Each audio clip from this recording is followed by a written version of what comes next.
Welcome back to the Pit Stop Ranch. This video we're going through generators. We're going to try and figure out of the two generators we got at the early Ford V8 Club swap meet a couple months ago. Which one's in the best shape? What if anything both of them need?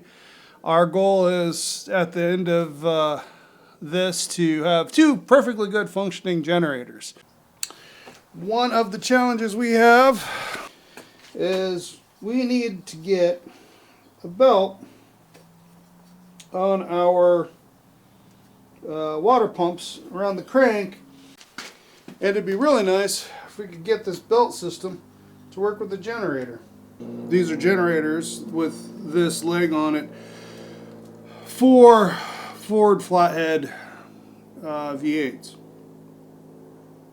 That said, because of the location of these posts, I'm pretty sure this is from a Y block, because all of the generators for the Flatheads were 6 volt, and I believe all of them were also positive ground. So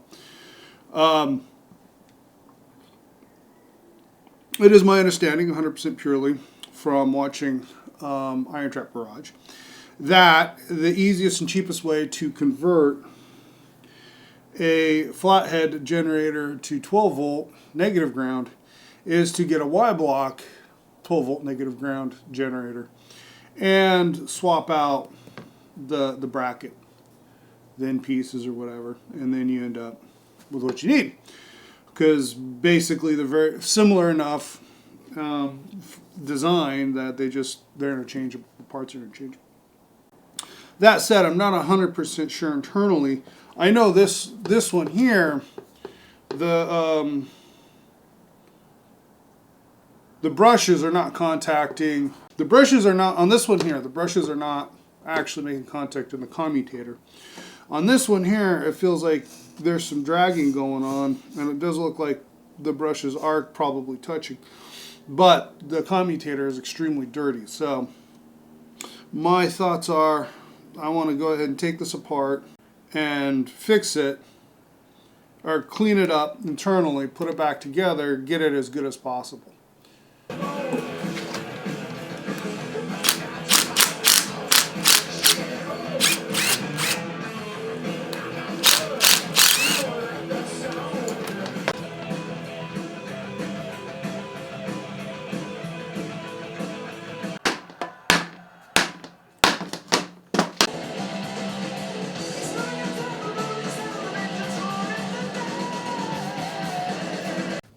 Unfortunately, this thing looks like it's been sitting in a puddle of water for a while. The bearing feels a little crunchy.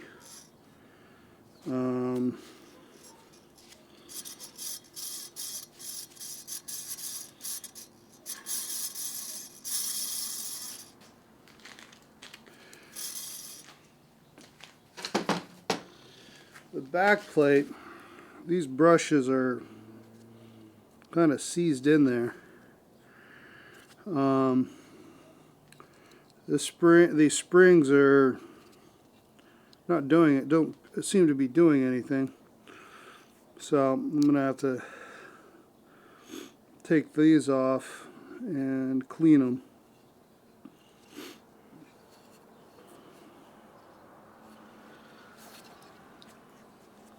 See what I can do about springs. I just checked the windings inside the case, and I'm getting continuity through there, so that should be okay. It needs to be cleaned up, but so now the next thing I'm going to do is clean this all up.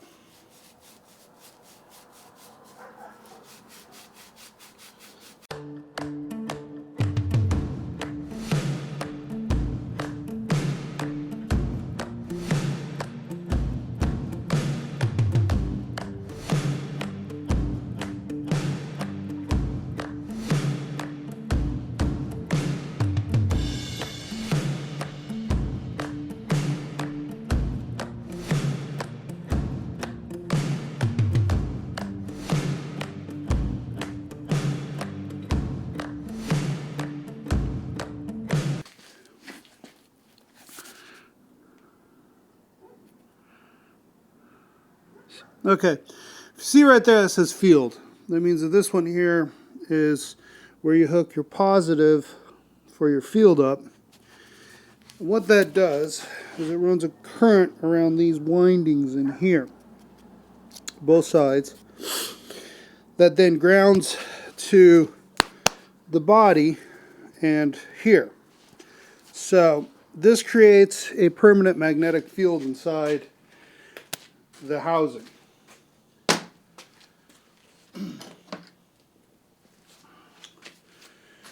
You then spin this inside that magnetic field, and what happens, and then you ride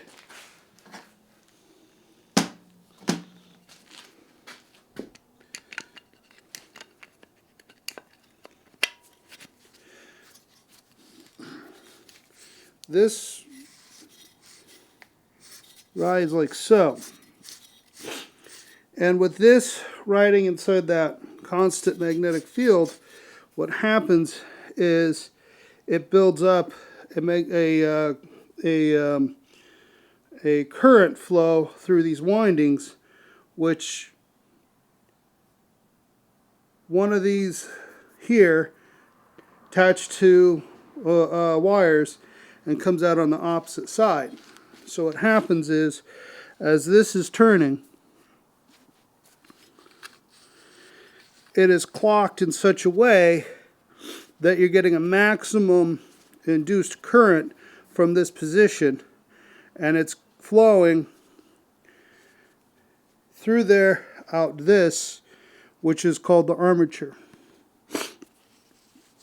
Now the way you control the voltage this generates, this DC voltage, with the voltage regulator, and the voltage regulator, what it does is it interrupts the current to the field so that when the voltage gets above a certain level, 13.5 volts, it disconnects the field. So the field shuts down, stops generating power. Once it drops down below a certain level, it reconnects. And it keeps doing that 100 times a second, whatever the mechanical contacts can do in order to maintain a voltage or get a specific desired voltage. Now that's all cleaned up. It's ready to go back together. Remaining problem I have, these now move freely, which they have to. The problem is I need the springs that will keep pressuring them against the commutator. I have one here which can be pressed back into service, but so rusty and crusty. And then I have a broken one too. So I need those springs, and I fear, well, this one here isn't working, so if I can get at least one good spring out of this one, I could put it on that one and we're good to go. So that's what I'm going to attempt to do next, is pull that back plate off that one. If I can get it.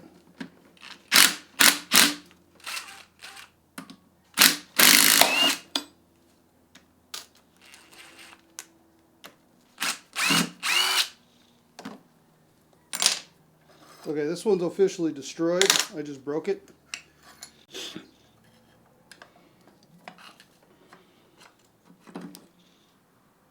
Okay, we actually happen to have two good springs, and even, I think it was,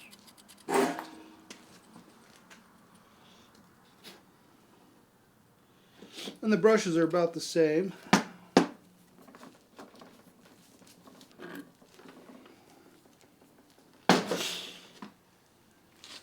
Now the interesting thing about this one is it has this connection here for a tachometer, I believe.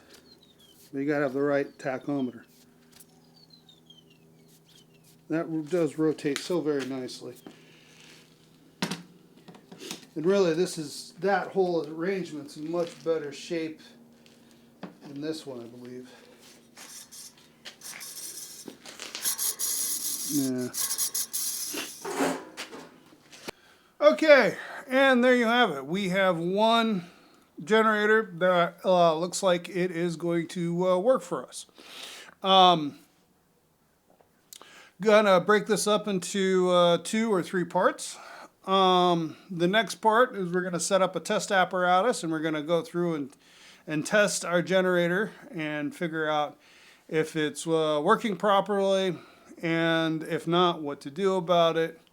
And just discuss overall the wiring for for this vintage equipment. Now, big thing is I think these are 12-volt generators for the Ford Y block that have been converted to work with the Flathead. And the reason why I say that, and this is purely looking at internet photos, etc. The 6-volt positive, negative, positive ground generators have these two, have the field and the ground lug on the side of the case, such as this, except they're along the axis as opposed to across the axis. Second, it is based upon Iron Trap Garage. The easiest way to convert your classic hot rod to a 12-volt negative ground is to get the generator, 12-volt generator, from a Y block. And it is externally basically very, very similar, if not the same, as the 6-volt for the Flathead. And then do this swap. Just swap this front piece and pulley onto this housing and stator and rotor and everything. So, that being such a simple conversion, now you end up with a very large, heavy piece of old iron that doesn't work nearly well as a alternator. And there are a number of companies out there that'll actually take alternator internals, little tiny alternator, and fit it inside of one of these housings. So you end up with a modern, relatively low ampage, but 50 amp, which is more than these. These are like 35 amp. So like a 50 amp alternator with internal voltage regulator in a housing that looks like this, or even a cut down housing for so you can more easily fit it on an engine with multiple carburetors. So yeah, keep an eye out for that. We're going to find out if this is truly a 12-volt generator and if they're working. Either one of them or both or whatever. So, till then, if you enjoyed this video, got something out of it, please hit the like button. And if you haven't done so already, please subscribe. And until next time, have a generator-tastic day.